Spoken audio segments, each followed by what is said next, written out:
Bonsoir à tous. Merci d'avoir répondu à l'invitation de l'Ordre.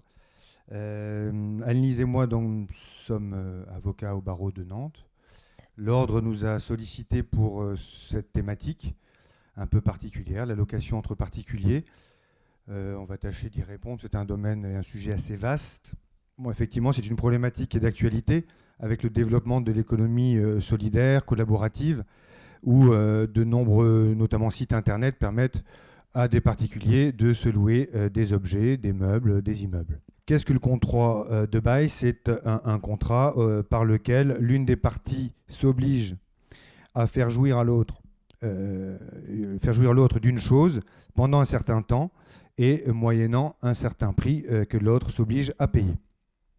Alors, le droit commun de tout contrat, que ce soit le bail, la vente ou autre, prévoit des éléments de validité, sans quoi ce contrat est nul. Les éléments de validité sont le consentement des parties, la capacité des parties à contracter, et ensuite le fait que le contrat ait un contenu qui soit licite et certain. Alors je m'explique, le consentement des parties, c'est que pour contracter, louer quelque chose, il faut être sain d'esprit et que le contrat qui est passé ne contient pas de vices du consentement. Alors les vices du consentement en droit commun, il y en a 3, mais je crois que tout ça je ne vous l'ai pas mis, mais c'est important. Ah si, ça y est. Ce sont donc l'erreur, le dol et la violence. En gros, l'erreur, c'est que le contrat ne prévoit pas concrètement à quoi on s'oblige et que la partie qui contracte se trompe sur l'objet de son engagement. C'est ce qu'on appelle l'erreur. Le dol, ça implique des manœuvres frauduleuses, c'est-à-dire qu'il y a une des parties qui a volontairement faussé par des manœuvres extérieures au contrat l'objet de ce contrat pour emporter le consentement de l'autre.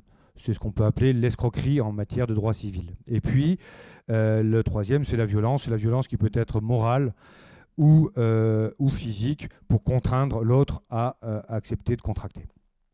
Les règles, je dirais, spécifiques au contrat de louage, en fait, on est sur les dispositions générales du Code civil, c'est-à-dire qu'il y a un cadre légal qui vous a été rappelé par Sébastien et qui voilà, concerne l'ensemble des objets sans qu'il y ait véritablement de dispositions particulières, à la différence, par exemple, des biens immobiliers qui vont être évoqués tout à l'heure. Alors, ce qui est important, c'est également de parler des formalités de ce contrat de bail, parce que un contrat de bail, en fait, il peut être oral. Il n'y a pas d'obligation. La loi ne dit pas qu'il faille un contrat écrit pour passer, pour louer quelque chose. Le problème, c'est que si vous faites un contrat oral et qu'il n'y a aucun écrit, vous n'avez aucune preuve des conditions de ce contrat. C'est-à-dire que, par exemple, la nature de l'objet, qu'est-ce que vous avez vraiment loué, quelles sont les spécificités de cette chose. S'il n'y a pas d'écrits qui viennent les préciser, eh bien, vous n'avez pas de preuves particulières. Même chose sur la durée du contrat, puisque si rien n'est écrit, rien n'est prévu et fixé en termes de durée, en réalité, vous louez pour une durée indéterminée. Donc, évidemment, c'est là aussi essentiel de prévoir qu'il y ait un terme à cette location, hein, qui puisse éventuellement être renouvelé, hein, si ce terme est fixé au contrat initial et court, mais qu'en tout cas, la durée soit bien spécifiée.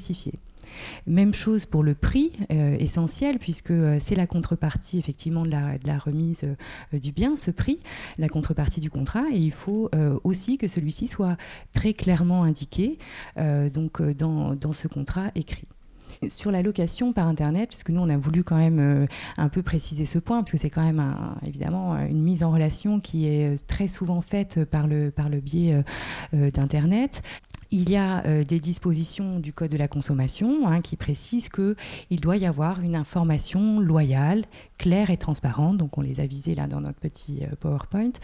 C'est important parce que donc il faut que les annonces qui soient passées sur les choses, elles soient précises, que vous puissiez déterminer précisément ce que vous allez louer.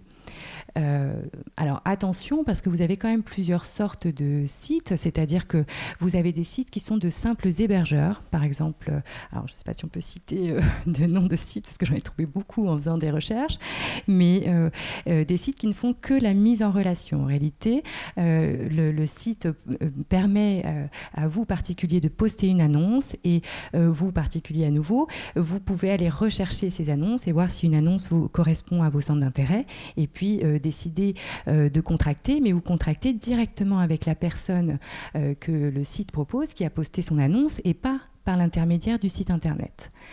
Et vous avez d'autres sites qui, au contraire, font une prestation de service en fait un peu plus importante, c'est-à-dire que eux, ces sites-là ont parfois contracté avec la personne qui a un bien à louer et qui, du coup, va, je dirais, avoir une responsabilité accrue.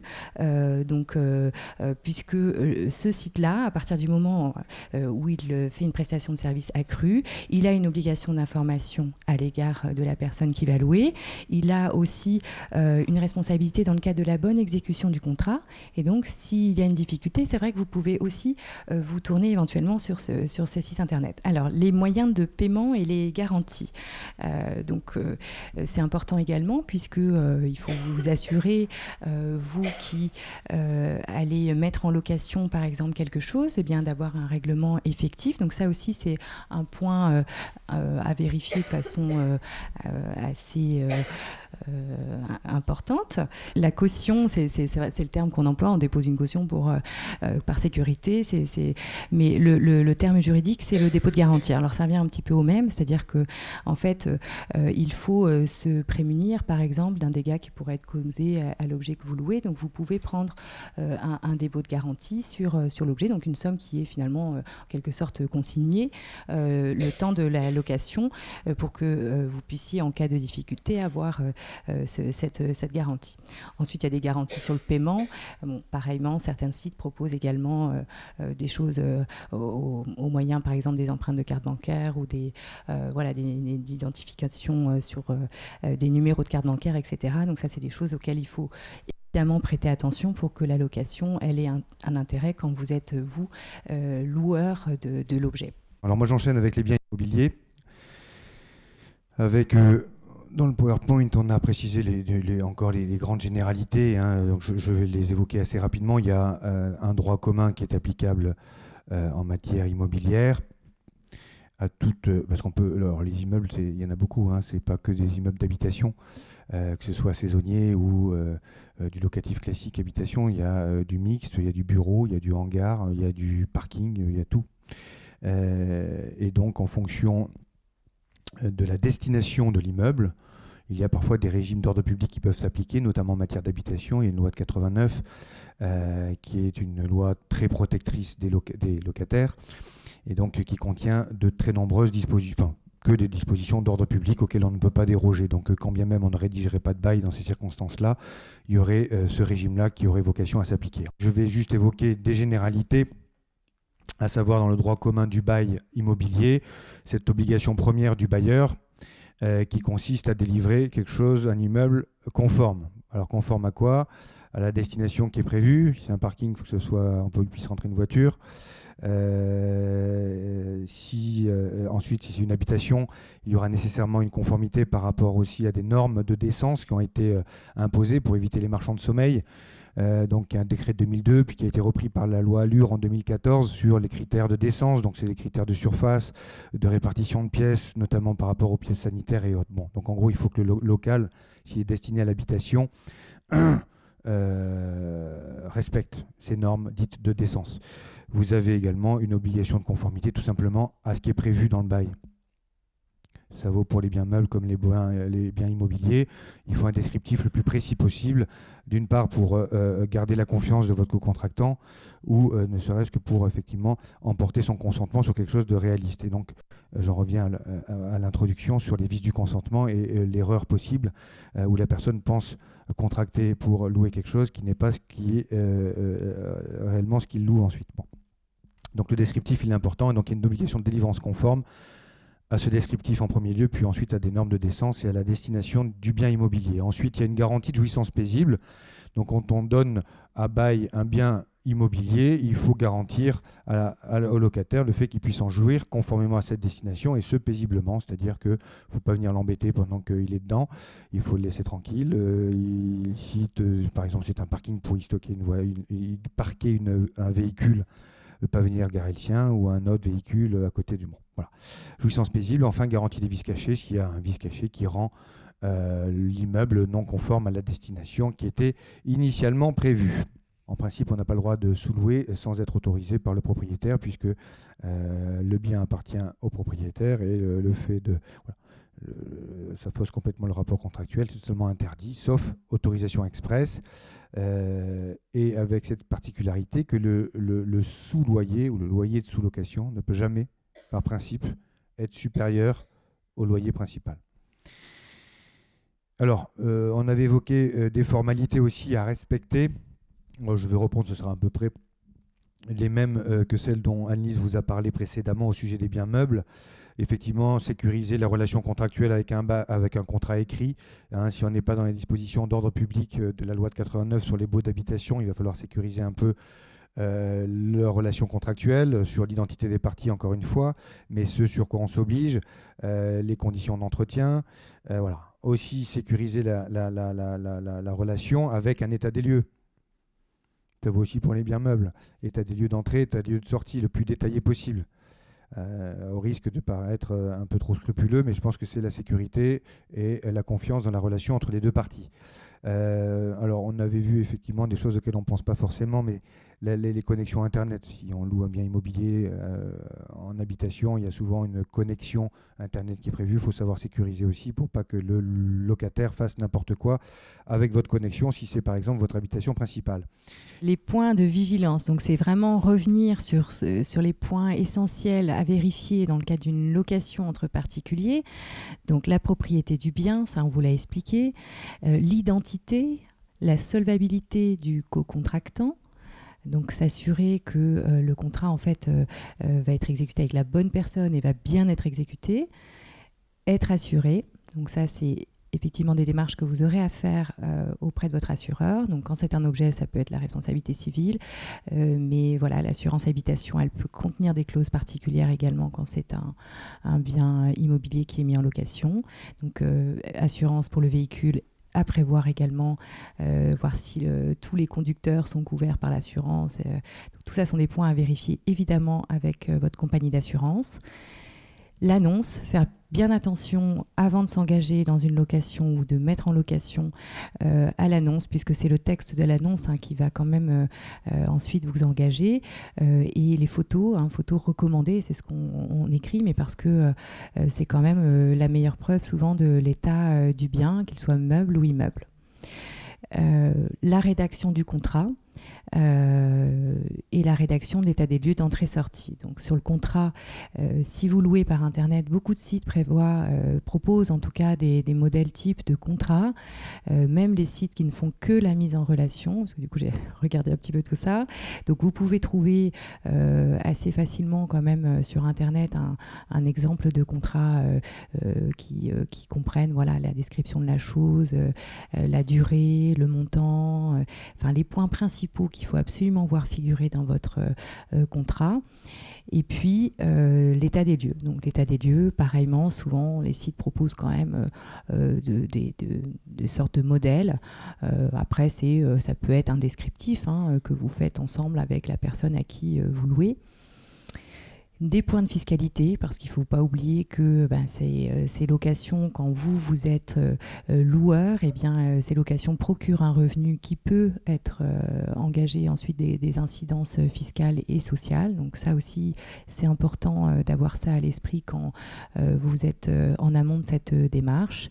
Et puis, on avait fait rappel sur les plateformes et vraiment insister sur les vérifications à opérer dans les degrés de responsabilité du site. C'est ce que je vous expliquais tout à l'heure, la différence entre le simple hébergeur et puis la plateforme prestataire de service qui, du coup, ne va pas du tout vous offrir quand même le même service, justement. Et c'est important, même si c'est souvent écrit en tout petit, de regarder les conditions générales de ces sites parce qu'il y a des différences très importantes d'un site à l'autre sur les engagements que ces sites ont à l'égard des particuliers.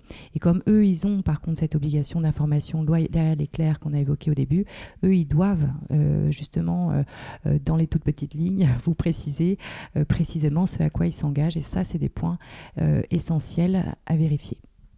Donc en cas de litige, ce qu'on vous propose de voir, c'est un peu chronologiquement, c'est évidemment si un problème se pose et que vous n'arrivez pas, vous, entre particuliers, entre les deux parties contractantes, à trouver une solution par vous-même, c'est dans un premier temps d'envisager le recours à la médiation.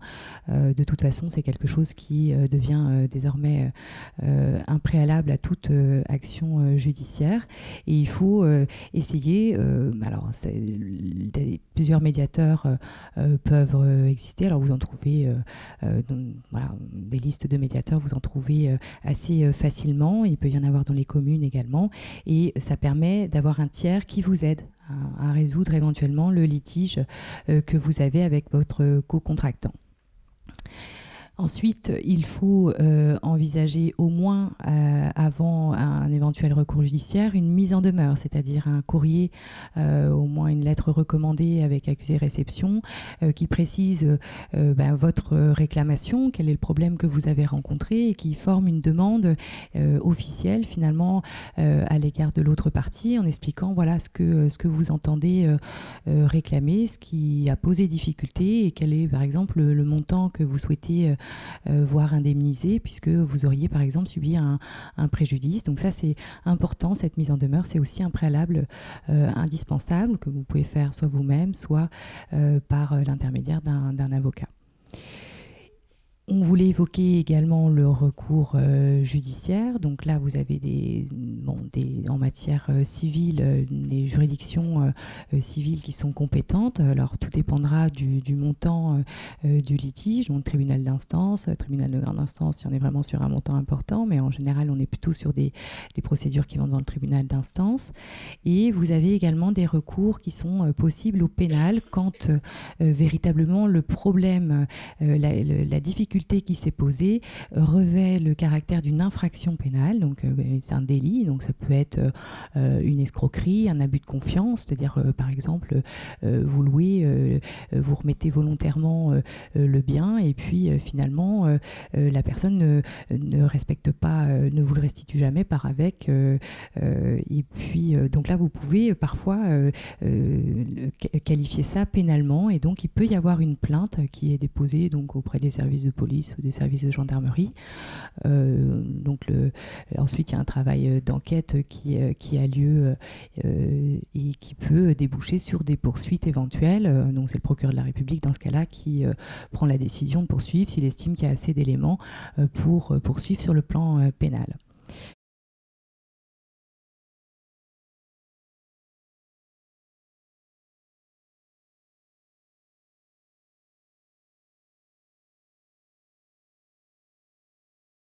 Certaines mentions sont importantes, donc la nature de la chose, l'identité, la durée, le prix, vraiment ces mentions-là, elles sont indispensables.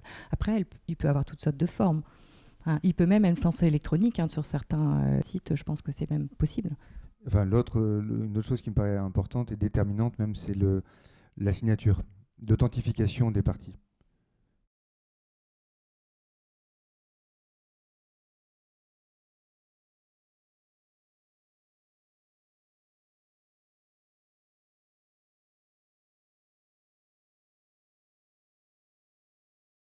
C'est vrai que c'est une obligation légale, il doit vous remettre une quittance et si vous en faites la demande, elle doit vous la remettre.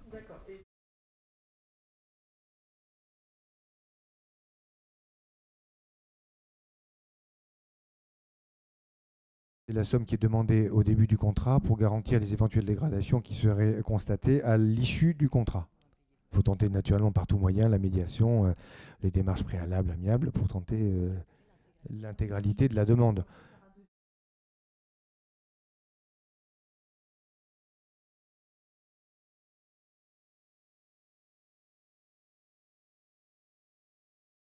C'est vrai que sur les contrats et les sites internet, vous trouvez de tout, hein, c'est tout le problème d'internet, hein, et toujours du bon et du mauvais, on va dire. L'idéal, c'est de consulter, hein, d'aller voir un professionnel, vérifier, c'est juste une consultation en cabinet pour montrer le contrat ou solliciter un contrat. Je pense que la clé d'un bon contrat entre particuliers, c'est un contrat qui est simple et clair, qui s'engage avec qui, avec donc un maximum de précision sur l'état civil notamment. Hein, on peut aller très loin, date, lieu de naissance, voilà, pour être sûr qu'on ne se trompe pas de personne. Le bien, des descriptifs, voilà, vous décrivez au maximum.